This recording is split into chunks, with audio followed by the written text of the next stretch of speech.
in shambles. There's documentation showing those. According to their version, funding was wasted on things like private schools, fancy vacations, elite sports, even home vehicles. Sounds outrageous, right? Except here's the twist. The community didn't approve those expenses. Health Canada did. Yes, emails exist. Now the Assembly of Manitoba Chiefs says Indigenous Services Canada has left the program in shambles. Their documentation showing those requested to back the audit and are approved. And now, those same communities are being painted as irresponsible for following the exact process they were told to follow. And while Ottawa still didn't go through its own responsibilities, Manitoba moved on to nation growth, but not under the federal ban around it. 歩兵隊を呼んでくれ。了解。視点を守りきれ。 He's aligning with how they are British Columbia and the Coast. That's not a rebellion. That's no enemy. You get through common value. Although the media is getting up to speed with all the separation, at the same time the Western provinces are quietly looking for one economic.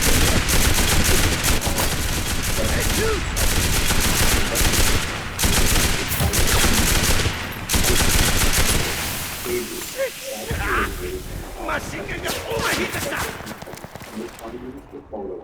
The feeling of getting stuff done.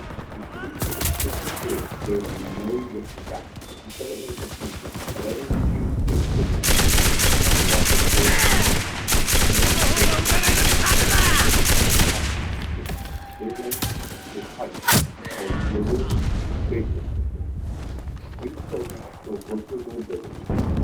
The enemy is rushing the control point.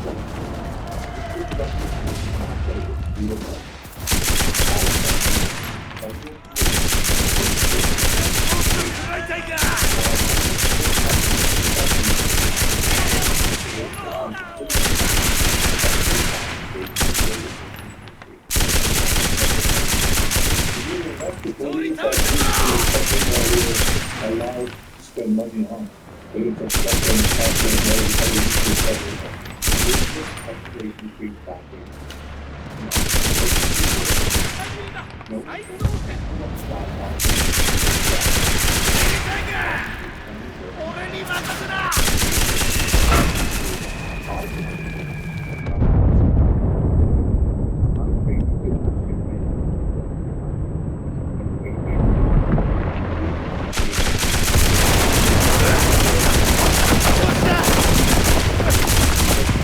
Absolutely devastating.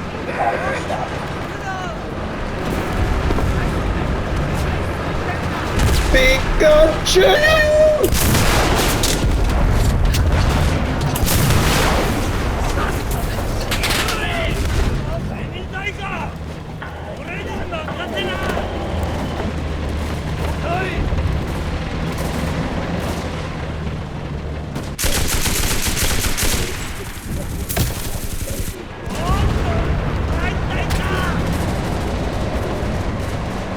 Given the economic ramifications, you take the best sacrifice fail.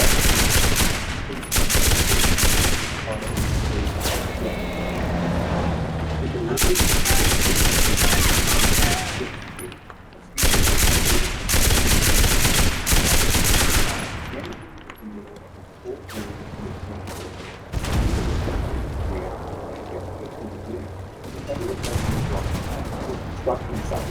So yeah, maybe the first state cost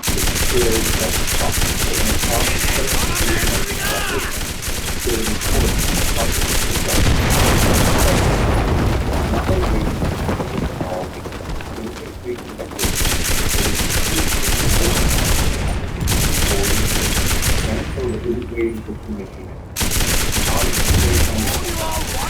Right now, the more forward to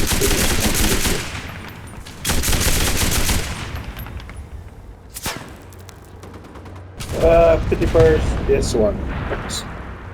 With Alberta, Saskatchewan, and Ontario signing an agreement to build more pipelines and improve rail exports between the provinces, I mean, that's the next day, building a pipeline through their province is still a tall order. 砲兵隊広場を砲撃してくれ I'd like to see all 了解砲撃確認 Get its energy to market.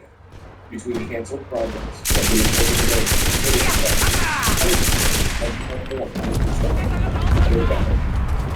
but today, our program is finally the United States has just been violent, helping a major country, the province of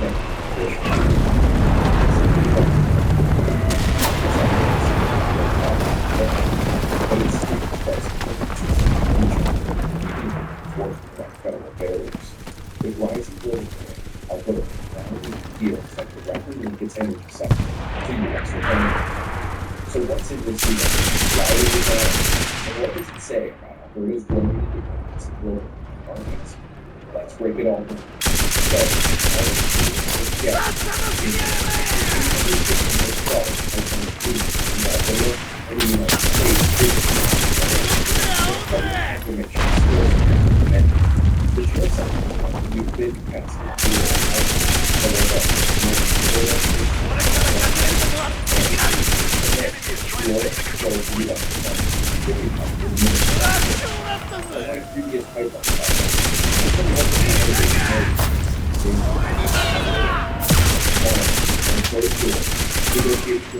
American energy partners.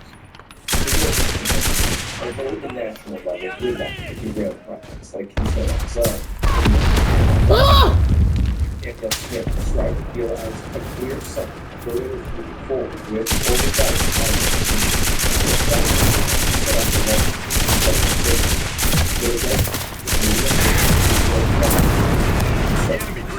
expansion.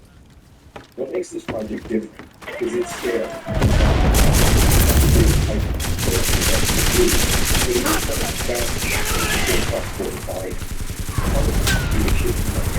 In U.S. politics, several U.S.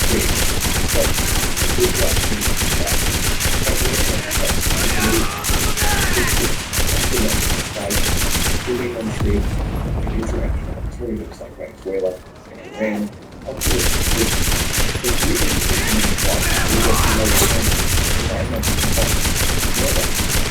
And early construction phases, while the full-time sources suggest that America will begin to build funds or in a pipeline.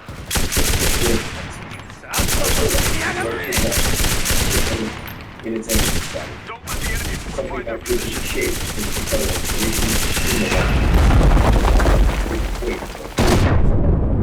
that was intentional. For years, the province has been silent national energy decisions, despite being Canada's energy powerhouse. After watching major pipeline proposals collapse due to federal hesitation or outright rejection, Alberta made a clear decision to start some deals on some terms. This new pipeline deal is the result of that mindset. Alberta recognized that waiting for federal cooperation would only lead to further delays. So instead, the province used its own network of contacts, legal advisors, and industry connections to explore a direct partnership with American firms. We have the government of the pipeline. Do you know the disaster that would create in Ontario would basically shut down Pearson International Airport, largest airport in the country? The growing strain between Alberta and Ottawa also played a role. In recent months, Premier Danielle Smith has repeatedly criticized what she calls the federal government's hostile attitude toward resource development.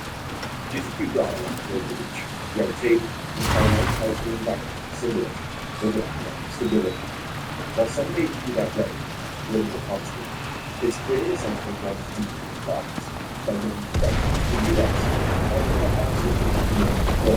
Instead of that, federal assessments, trade channels, and interprovincial agreements, Alberta is focused on satisfying U.S. state requirements, which in many cases are quicker and more commercially focused. There's also a strategic dimension here.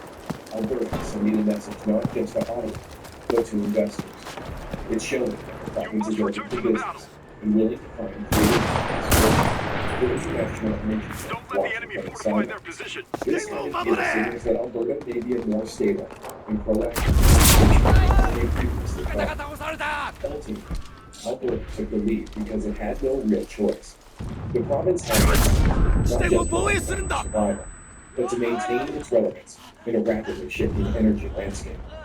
While this pipeline agreement is big news in Canada, it's just as important for the United Get back States to the and battlefield, possibly soldier. even more strategic for American partners. Don't let the enemy Alberta fortify is a their secure, position. democratic, and supply.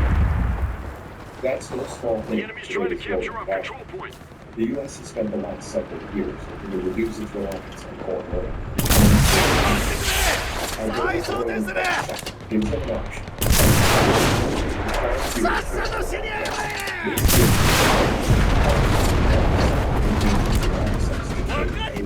Particularly heavy crude, which is well suited for U.S. Gulf Coast refineries. It also long-term supply stability, unlike international shipping routes that can be disrupted by war, sanctions, or trade disputes. A land-based pipeline across a friendly border is strong. U.S. energy companies are like USSR, Irish, the rest of political certain U.S. states.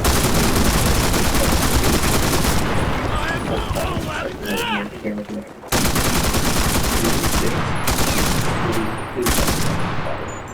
Alberta fits neatly into that technology.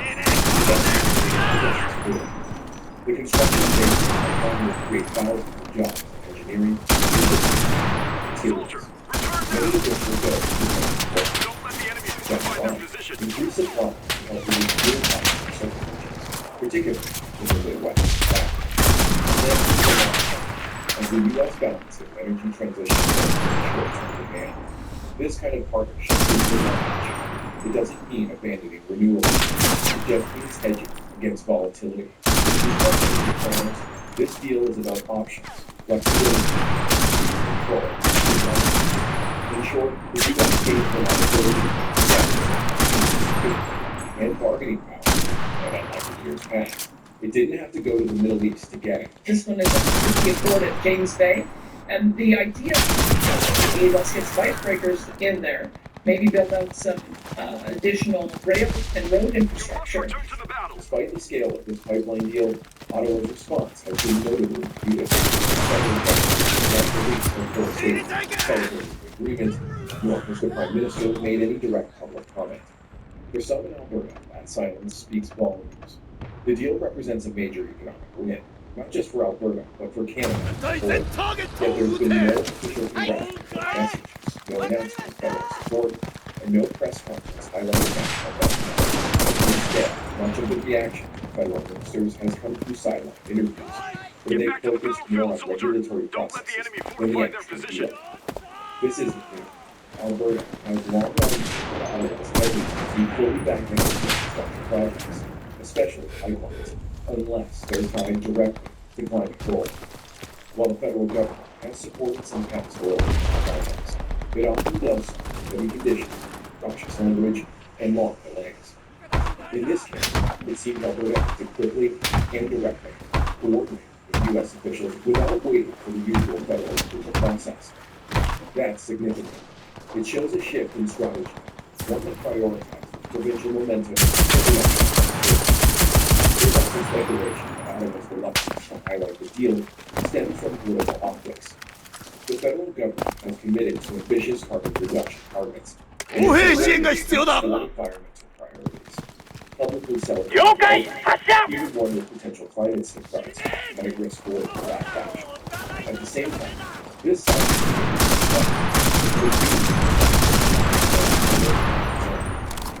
wins. It wins by the lack of a federal process forcing violations that they with this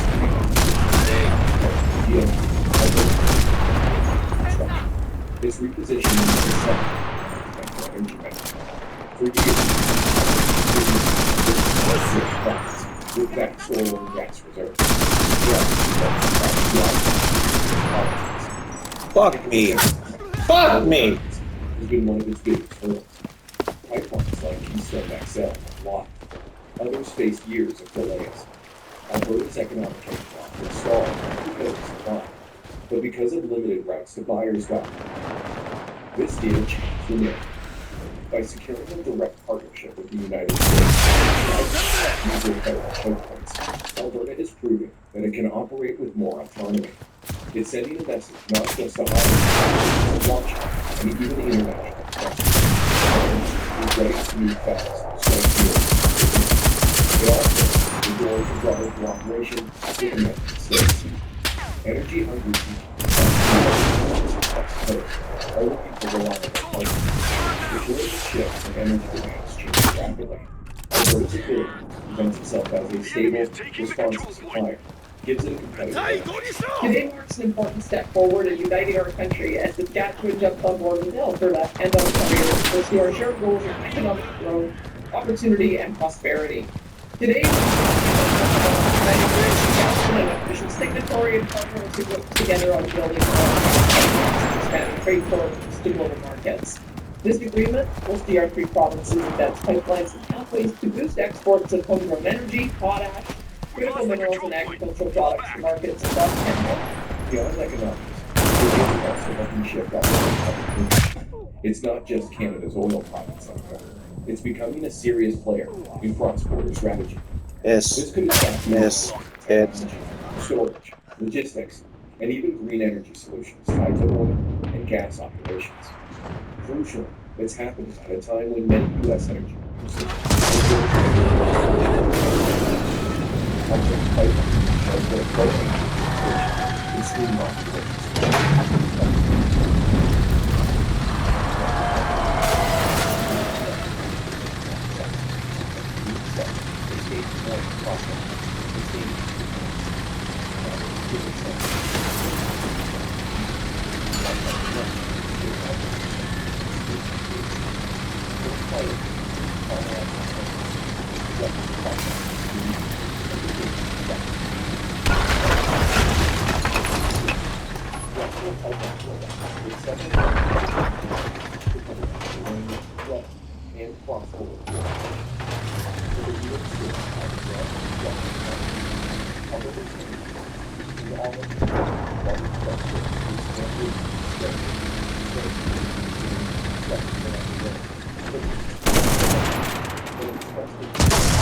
Capturing the control point.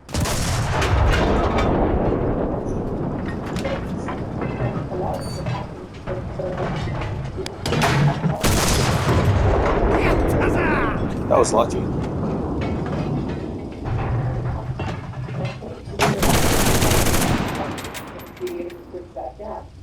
in a world.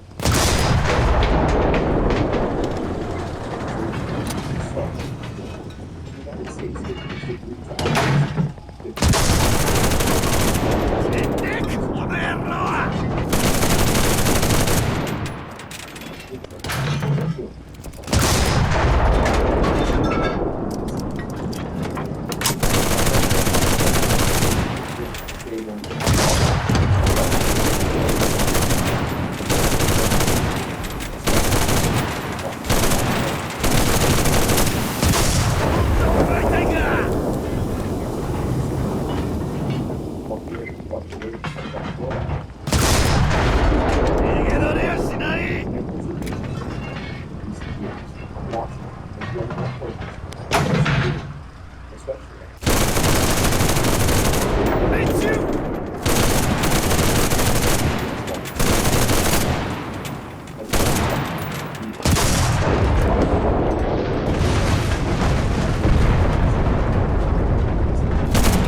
Sign off on Alberta's pipeline. It embraced it as part of a longer-term energy and security strategy. This isn't just about barrels of oil. It's about future. Alberta's $300 billion pipeline deal with the U.S. isn't just a financial transaction. It's a political and economic statement. Frustration with federal delays, environmental red tape, and regulatory pushback, the province has now proven to take matters into its own hands and still land major cross-border energy projects. This move signals a broader shift in how energy infrastructure may be negotiated in the future. Provinces like Alberta, rich in natural resources, agency, and more long-term the building can energy negotiating that benefit their local economies and long-term interests. 砲兵隊広場を砲撃してくれ了解砲兵隊撃て The enemy is taking the control point.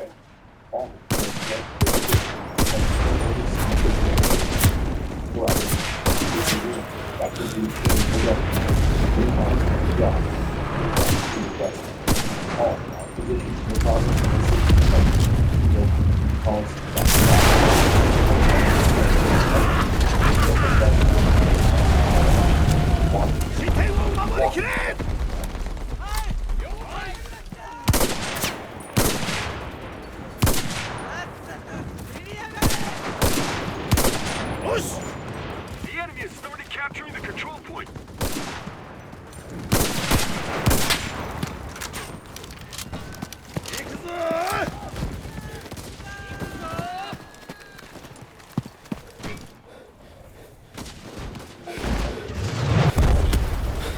By now, everyone has heard what Donald Trump said about Canada joining the United States. And Canada's new Prime Minister, Mark Carney's visit to the White House rather than the United States. That would really be some political real estate or something like that, or never did so. And suddenly, there's talk of Canada becoming the next U.S. state. Sounds crazy, maybe. But people are asking if this will possible. What about immigration? And will it destroy Canadian identity as we know it? I actually Florida 8 years ago. So when we say this whole idea about Canada becoming the U.S. state, I mean that too. As someone who lives under both systems and now helps people navigate immigration every day, what I have to say about this merger idea. So let's break it down. Let's break it down! Filing papers next week, but the concept isn't completely out of nowhere.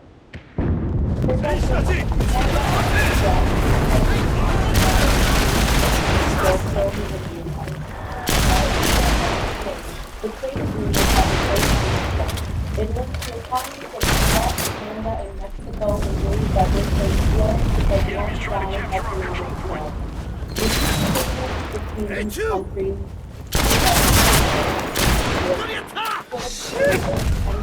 countries, relatively free. The goal is system. It's literally We're a shared boxed in. defense Hold the community. last control We point. track each other's airspace, and Colorado. That's the level of immigration so yeah, economically militarily, the US and Canada are already a growing number of Canadians are actually moving to the US. Why? To escape sky-high taxes, harsh winters, and in some cases for more business-friendly environments. They're retiring in Florida, investing in real estate, or just looking for better jobs into the landscape more than Canada's recent increase in capital gains tax, raising the taxable portion from 50% to 66.7% for gains above $250,000. Don't let the enemy fortify The their allure position. of milder winters has always been a draw. In 2023, over half of U.S. home purchases by Canadians were in Florida, followed by 14% in Arizona and 12% in California. So it's not totally at risk of second warning. If we're when Canadians are coming here anyway, why not make it a thing? So this legally happens, let's start it off. Is Canada legally become a U.S. state? Technically, yeah. Same way that any country was under the extremely complicated and unlicensed conditions. Canada has attempted to dissolve itself as a sovereign nation.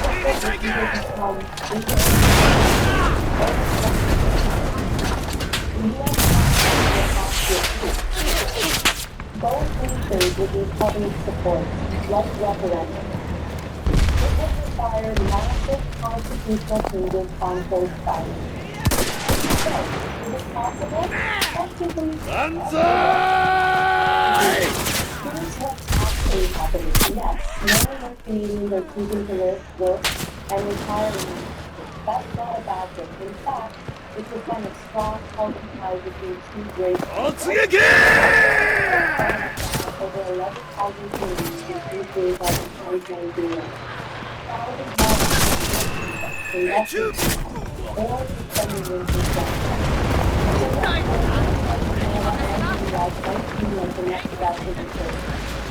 It's not beautiful. Here's why.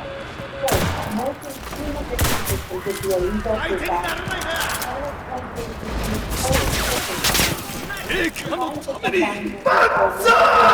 Return to the battle. Don't let the enemy fortify their position.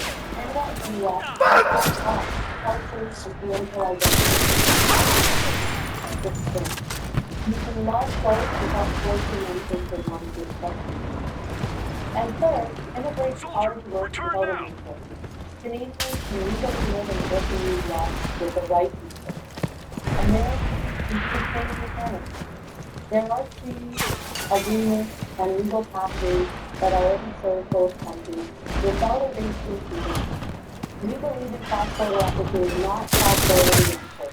You can respect the country without a border. You can move to without as immigration police, we for the house people and how to do that Don't let the enemy fortify their position. not purely political hypotheticals that solve.